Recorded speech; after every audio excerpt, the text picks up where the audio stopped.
Our final faculty speaker is Dr. Evins. She's the founder and director of the Center for Addiction Medicine, Mass General. She's also the William Cox Family Professor of Psychiatry in the field of addiction medicine at Harvard Medical School. And I'd like to thank Heidi Cox and the Cox family for making that professorship possible. So thank you. And Dr. Evins got her MD at the Medical University of South Carolina in Charleston, completed a residency in Boston, and she's been an extraordinary researcher, clinician, with extensive ties with community health centers that have made it possible for her to conduct very large clinical studies in patients with severe mental illness and addiction. She's internationally known as a leader in psychiatry, principal investigator of 10 site multi-center studies conducted in community mental health centers across 6 United States. She's focused her research on the effects of nicotine and more recently on the effects of cannabis on psychiatric symptoms, cognitive function, and addictive behaviors. The topic, or topics, actually, she's going to do 2 presentations in one, are the growing epidemic of teen vaping and CBD, that's Cannabidiol. It's in everything. Please welcome Dr. Eden Evins.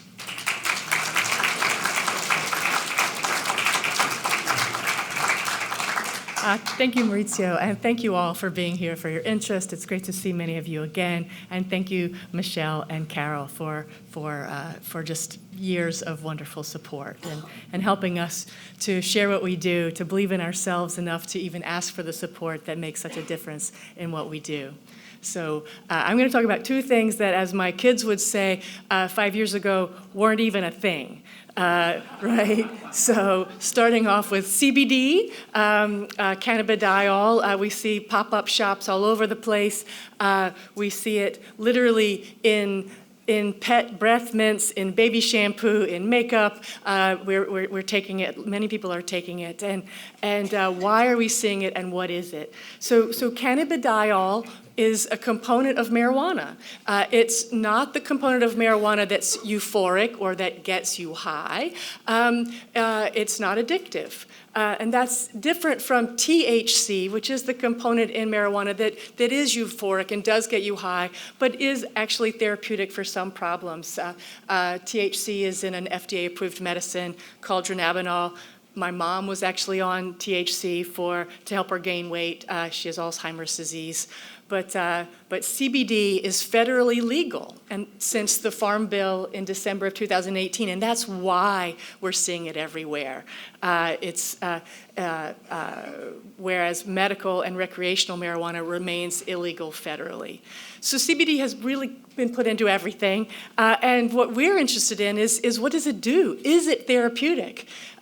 We do know that it's therapeutic for some kinds of seizures in kids. A lot of that work was led out of Mass General Pediatric Neurology, and CBD is now FDA approved for that purpose. Okay, so the fantastic big clinical trials got FDA approval. And what we're now interested in is what else does it do? Is it an anti-inflammatory? And through that mechanism, could it improve pain? Could it improve depression, reduce suicidality? Does it help with sleep? Does it help with cognition? These are all problems that we really need better medicines for, and we need to know, does CBD do these things?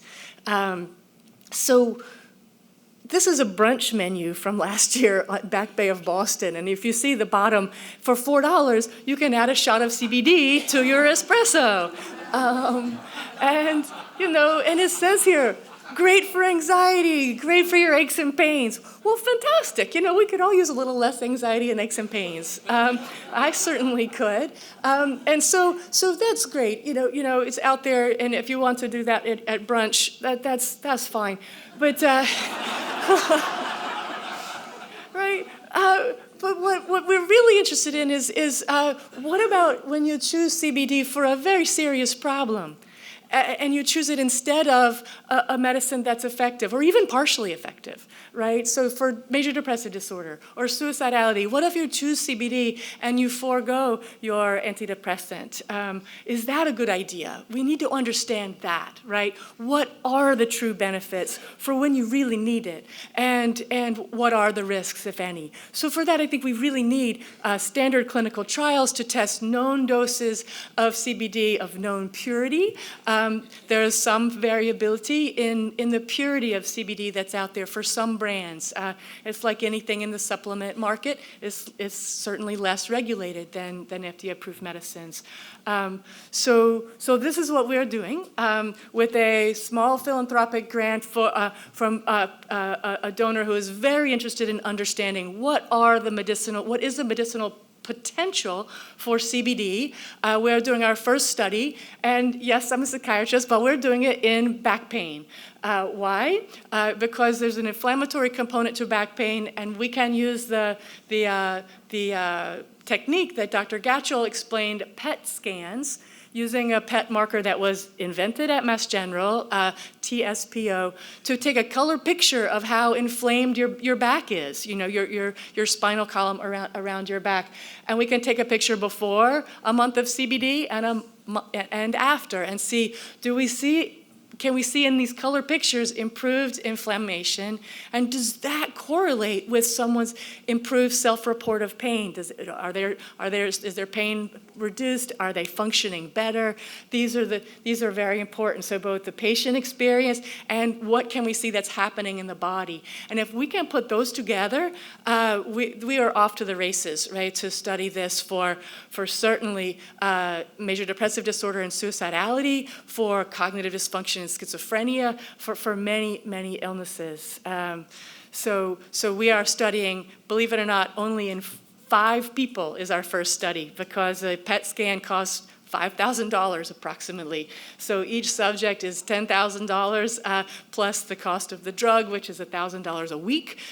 So our first study with this donor money is 5 subjects. If we are able to show some hint of improvement, we will write a federal grant to leverage, about $4 million to study this properly.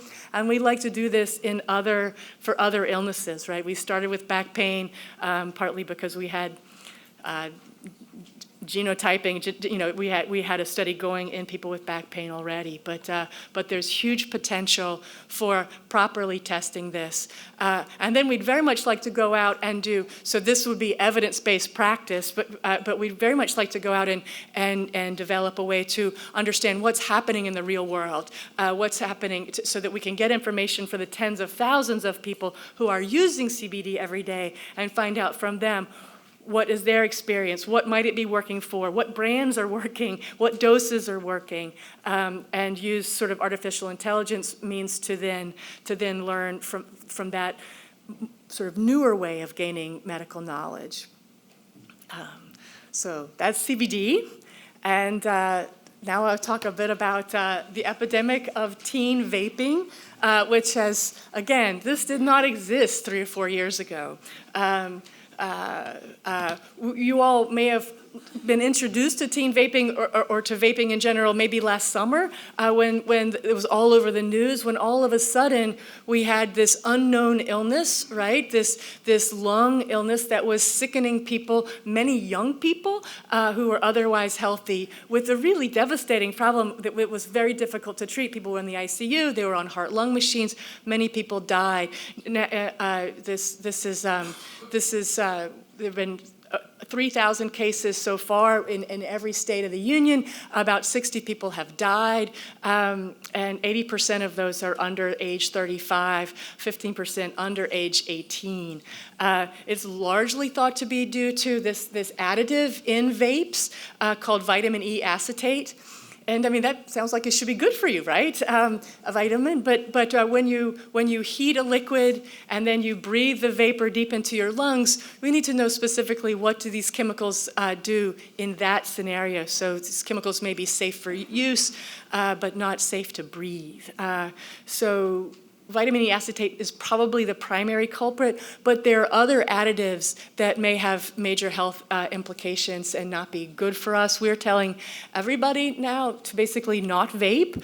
If you need to take something, there are other ways to usually take that.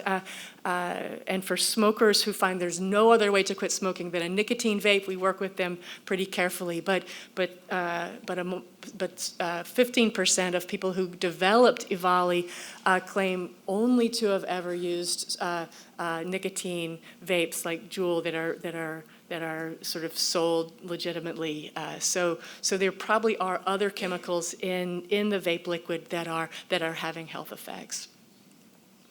So Juul came on the market as supposedly to help smokers who couldn't quit to quit. But they've massively marketed to kids, and they're now being sued by our Attorney General for this.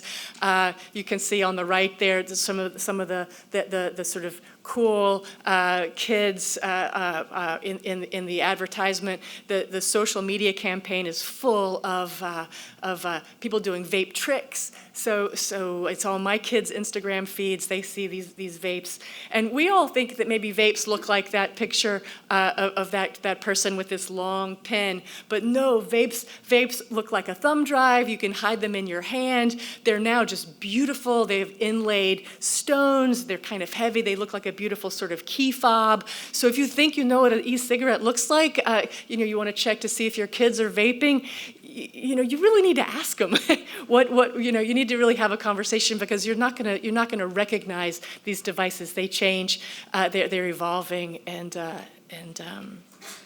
so are and they're evolving with the vaping rate, which I just want to show you. This is from our surveys in Greater Massachusetts, and they map with the national average. So in 2017, about 10%, 5% of 8th graders, 10% of 12th graders had vaped recently. So they were essentially considered current vapers.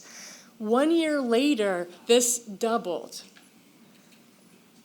1 year later, during the EVALI crisis, and in Massachusetts, during a total ban on sale of all vapes, we saw another increase. And this is the most rapid rate of rise of any addictive substance use since we've been taking these surveys. Okay, so right now there are 1 million teens who never smoked who are addicted to vapes. That's an estimate through the federal government and the Truth Initiative.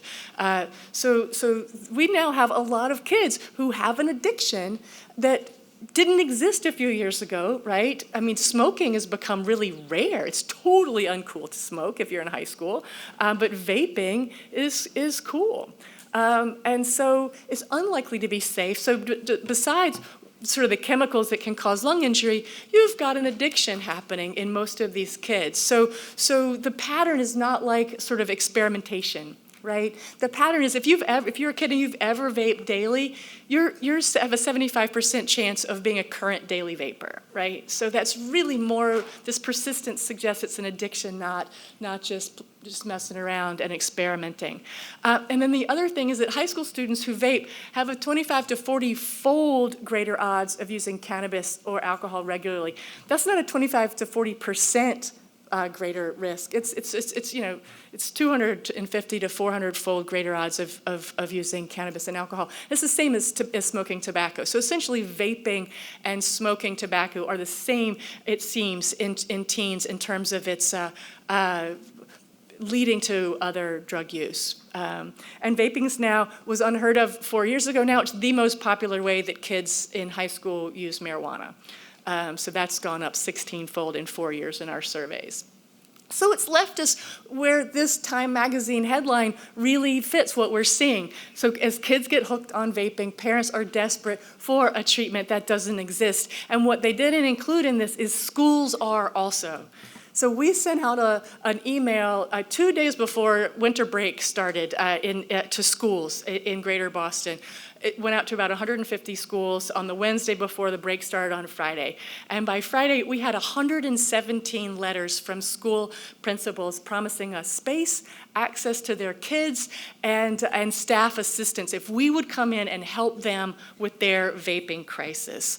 And help them figure out what to do, because punishment, no surprise, was not really working. So we just got a small $100,000 grant from the Department of Public Health in Massachusetts to spend the next 4 months working with schools to design an intervention that will fit with their workflow, that will help them deal with this problem. And alongside that, we are trying to figure out a mechanism to provide care. So referrals from their patients, for their patients who've become addicted. We've been treating with medications that work for smoking cessation, varenicline, and have had fantastic success with that. Right now, in our first 40 people, we've had 75% of kids quit. So we just wrote a federal grant to do this on a large basis. That'll be a $2.5 million grant. We are writing another grant now for a behavioral intervention to help kids who are not yet addicted, but they're using vapes and are at risk for becoming addicted. So this is what we're doing.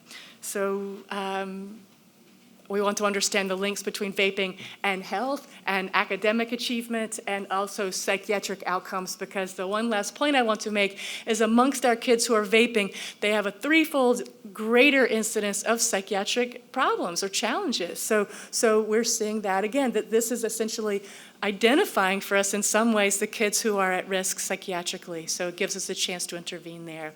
So thank you for your time.